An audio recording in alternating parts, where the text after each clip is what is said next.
On today's show, Toyota and Uber announce a partnership to develop autonomous cars. The US and Mexico agree to a new trade deal, and it looks like Waymo is headed to China. All that and more coming right up on Autoline Daily.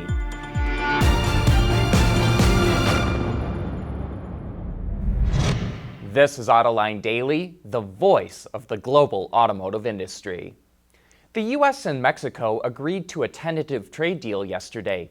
It allows cars and trucks to be imported duty-free to each country as long as 75% of the parts and components are made in the US and Mexico. That's up from 62.5% previously. And 45% of the parts have to be made with workers earning at least $16 an hour. That's either going to raise wages in Mexico or result in more production being done in the US. Now the focus turns to Canada to see if it will agree to a new trade agreement with the US, and it probably will. Toyota was lagging behind in the race to develop autonomous cars and ride-sharing mobility, but now it's racing ahead. Yesterday, it announced that it would collaborate with Uber to develop autonomous cars. They will use Toyota Sienna minivans equipped with the automaker's safety suite of technologies called Guardian and with Uber's self-driving technology. They plan to start testing these vans in Uber's ride-sharing network in 2021. Toyota also invested $500 million in Uber, which gives the ride-sharing company a market capitalization of $72 billion. If you break the law, you go to jail. And that's exactly what's happening to FCA's former labor negotiator. Alphonse Acciabelli was sentenced to 5.5 years in prison for his role in the UAW corruption scandal.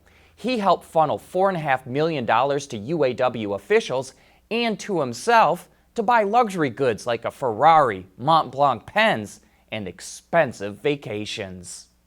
Still to come, Waymo sets up shop in China. Autoline Daily is brought to you by Bridgestone Tires, your journey, our passion. Dow Automotive Systems, advanced materials that deliver better results. Lear, a global leader in automotive seating and electrical systems. And by ExxonMobil. Well, looks like Waymo is headed to China. It's set up a subsidiary there called Waymo Business Consulting, and John Krafcik, the CEO of Waymo, is listed as the director of the new company. It will focus on designing and testing self-driving vehicles, parts and components, supply chain, and logistics.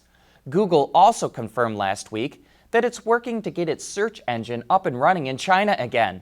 It had abandoned the Chinese market 8 years ago rather than agree to censorship regulations. And speaking of ride-hailing services in China, the country's largest provider, Didi, just announced it has halted all operations. The news comes after a second passenger using its services was raped and killed by a Didi driver.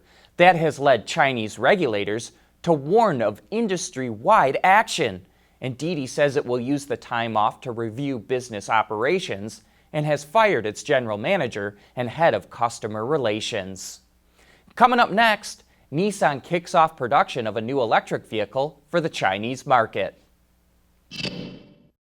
Lighter, safer, stronger, quieter, and more sustainable. Tell us where you need to go, and we'll help you get there. Dow Automotive Systems.